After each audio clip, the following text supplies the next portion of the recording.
Saya demam nggak ada, cuman 2-3 hari lalu sempat kayak pengen pijet aja gitu, pegel gitu. Bangun tidur sempat kayak agak mata nggak enak, tapi habis itu Udah nggak apa-apa lagi. Ya cuman dindingnya aja, jadi agak refleks muntah dikit ya. Gitu aja. Oke. Wow. 3 hari berarti dihitung dari hari ini atau mulai besok? Mungkin biasanya Senin ya? Atau, Senin ya? Iya, itu Senin. Kamis. Kamis, Jumat, Sabtu, Minggu nggak ada? 3 hari kerja. 3 hari kerja berarti Senin ya?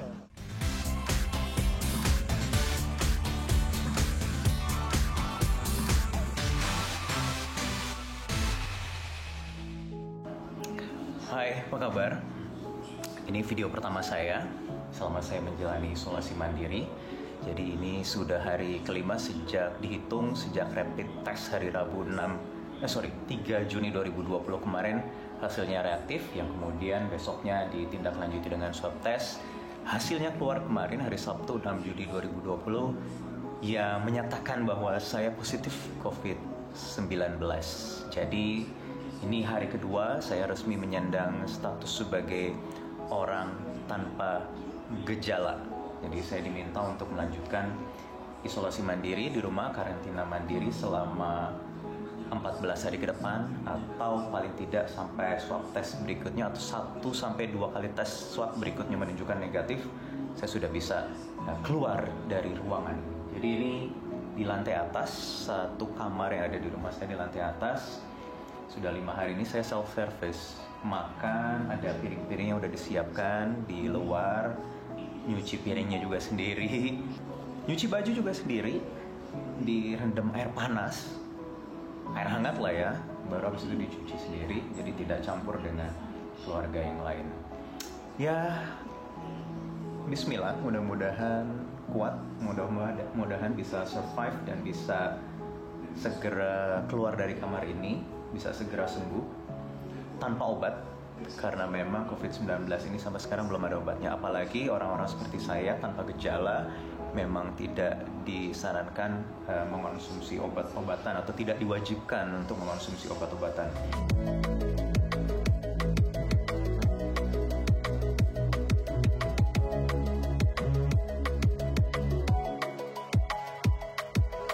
Memang ada teman-teman dokter dan juga keluarga yang berprofesi sebagai dokter sudah ngirim beberapa obat-obatan yang just in case diminum kalau di kemudian hari ada gejala COVID-19. Tapi kalau nggak usah diminum, cukup minum vitamin C dosis tinggi saja 1000 mg per hari. Jadi kalau 500 mg ya 2 kali sehari, kalau ada 750 atau 1000 ya cukup diminum 1 kali. Sisanya hanya butuh istirahat, makan yang cukup, makan yang bergizi, sayuran, buah-buahan diperbanyak, banyak minum air putih. Nah yang saya agak rasakan beberapa hari ini, paling nggak 2 hari terakhir ini saya cuma ngerasa kayak aus mulu aja, jadi minum terus, which is bagus, cuman jadinya sering ke kamar mandi ya. Tapi nggak apa-apa. Selain itu hanya kita harus mencoba berjuang melawan psikis dan mental. Karena tantangannya penyakit ini, COVID-19, adalah melawan psikis mental. Bagaimana caranya supaya tidak drop, supaya tidak stres, supaya daily routine kita selama menjalani isolasi mandiri ini bisa happy-happy lah ya, bisa senang-senang lah. Makanya saya sini udah ada laptop, isinya nonton berbagai macam film. Sehari-hari saya ngapain, salah satunya ini, saya mau menunjukkan kalau saya itu bikin semacam ini semacam catatan, bikin kayak laporan harian, bangun tidur itu suhu berapa dicek, kemudian siang suhunya berapa lagi, malam berapa lagi, terakhir pokoknya cek suhu itu sampai 3 kali. Terus hari itu ada keluhan apa, ditulis, dicatat, atau ada perkembangan tertentu ditulis juga. Hai, hari ini olahraganya baru sore karena tadi bangun tidur nggak keburu karena langsung makan. Menunya lagi oke, jadi lupa deh olahraga, lapar juga soalnya ya. Nggak apa-apa, yang penting kalau saya dari kemarin diusahain banget 2 hari sekali harus olahraga. Nggak harus tiap hari, 2 hari sekali itu juga durasinya cuma sebentar.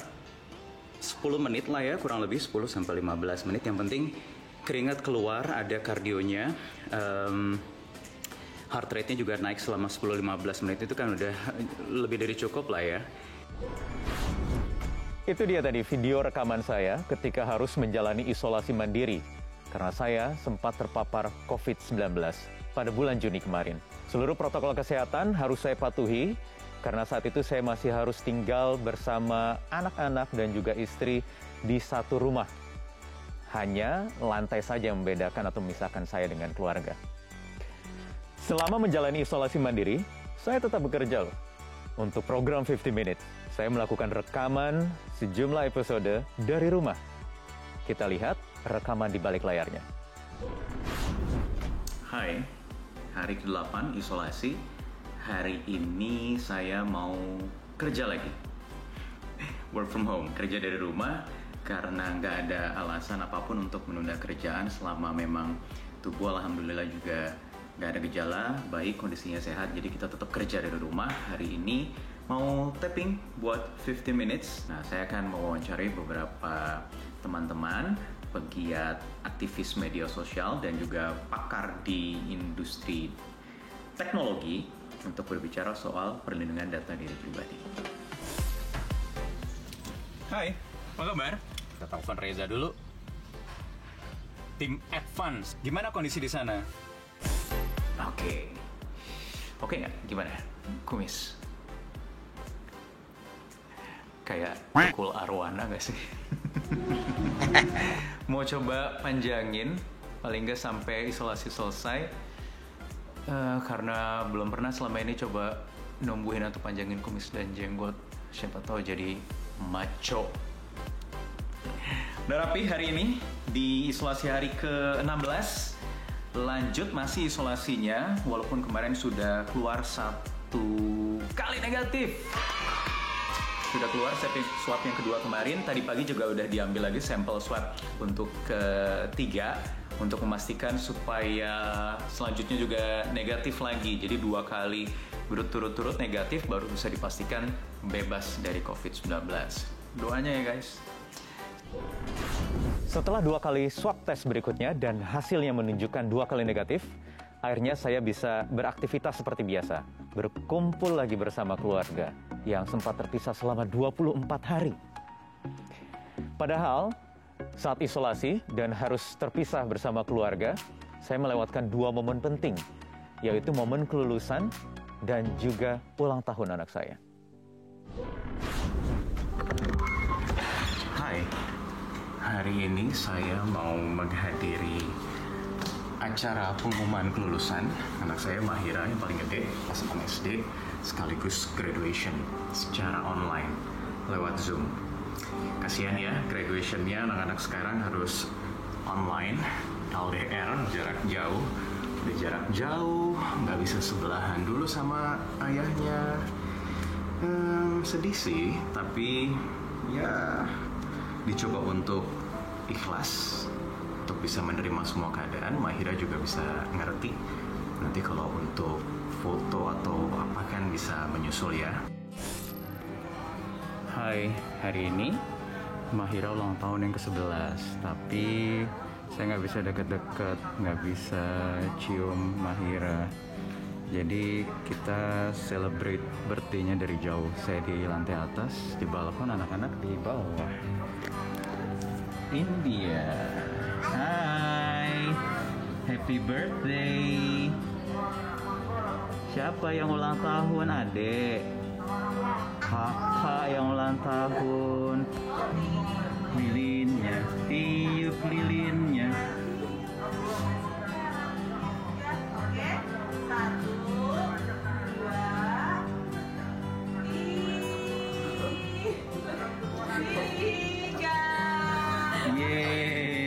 Belum mati. Bye-bye kakak. Kissnya nanti insya Allah ya. Insya Allah soon. Kebersamaan dengan keluarga memang jadi momen yang paling berharga. Namun ketika saya harus menjalani isolasi mandiri, tak berapa lama, saya merasakan kehilangan. Kehilangan seorang teman, kehilangan seorang sahabat, akibat COVID-19. Doni Prasetya namanya. Dan momen kehilangan itu juga dirasakan oleh Gubernur DKI Jakarta, Anies Baswedan, yang juga mengenal teman saya, Doni Prasetya, karena mereka pernah tinggal untuk belajar studi di Amerika Serikat. Anies Baswedan mengirimkan sebuah video yang sangat bermanfaat, tak hanya untuk kami, teman, kerabat, dan keluarga, tetapi juga untuk Anda semua. Tidak membayangkan bahwa satu saat ada seorang sahabat yang terkena COVID-19 yang sehari-hari saya hadapi. Karena itu saya sering sampaikan kepada semua dalam berbagai kesempatan, jangan pernah anggap angka-angka yang diumumkan itu adalah statistik. Itu adalah tentang kita, itu tentang saudara kita, anak kita, suami kita, adik, kakak, itu manusia. Karena itu kami itu betul-betul dari awal, ya, jangan anggap remeh, jangan anggap enteng, dan jangan ikut-ikutan dengan konspirasi macam-macam. Ini nyata. Kehilangan keluarga tercinta juga dialami Dr. Leonita Triwahyuni, yang harus kehilangan ayahandanya, Bambang Sutrisna, yang juga merupakan seorang dokter. Dr. Leonita khusus menceritakan kisahnya untuk 15 Minutes berikut ini. Halo, perkenalkan nama saya Leonita, biasa dipanggil Noni. Saya adalah seorang dokter umum yang saat ini sedang menjalani program pendidikan spesialis di salah satu universitas di Jakarta. Sebenarnya kalau ditanyakan mengenai tugas tenaga medis yang beresiko tinggi seperti ini, kami sebagai dokter pasti udah tahu semua. Ternyata kenyataan lebih buruk daripada bayangan kita selama ini. Bulan Maret kemarin saya dinyatakan positif COVID, dan kalau ditanyakan dari mana saya dapatkan, kemungkinan besar ya dapat dari rumah sakit, karena selama 2 minggu sebelumnya saya jaga di rumah sakit dan saya tidak bertemu dengan keluarga saya. Pengalamannya semuanya menyedihkan ya. Bayangkan aja ketemu sama pasien yang sebenarnya udah sakit, terus terisolasi sendirian di satu ruangan dan nggak ketemu siapa-siapa selain kita. Mereka kalau curhat sama kita pun kita nggak bisa bilang apa-apa, dan kita cuma bisa memberikan pelayanan yang terbaik aja buat mereka. Ya kalau kita lihat setiap hari kayak gitu ya sedih juga ya. Dan yang lebih mengejutkannya lagi sebenarnya, di samping itu ada juga beberapa pasien yang ternyata setelah dikasih tahu, oh iya ibu positif COVID gitu, terus malah marah-marah, nggak terima, memasuki tahap denial, menyebutkan soal konspirasi. Saya dikelilingi oleh orang-orang yang mensupport saya 100%. Jadi ada mama saya yang memang kebetulan seorang dokter, dan beliau juga mengertilah perjuangan saya selama ini gitu. Jadi beliau benar-benar mensupport saya. Lalu ada juga suami saya yang memang kita sama-sama lagi berperang nih, sama-sama tenaga medis yang aktif di masa pandemi seperti ini. Dan juga teman-teman saya, bahkan ketika kita nggak ketemu pun mereka masih suka nanyain kabar kita gitu. Jadi menurut saya sih hal-hal seperti ini, support mental itu sangat penting di masa pandemi seperti ini. Hingga saat ini, sudah ada lebih dari 100 orang dokter yang meninggal dunia akibat COVID-19 di Indonesia. Ruangan yang saya tempatin ini berkapasitas 130 kursi.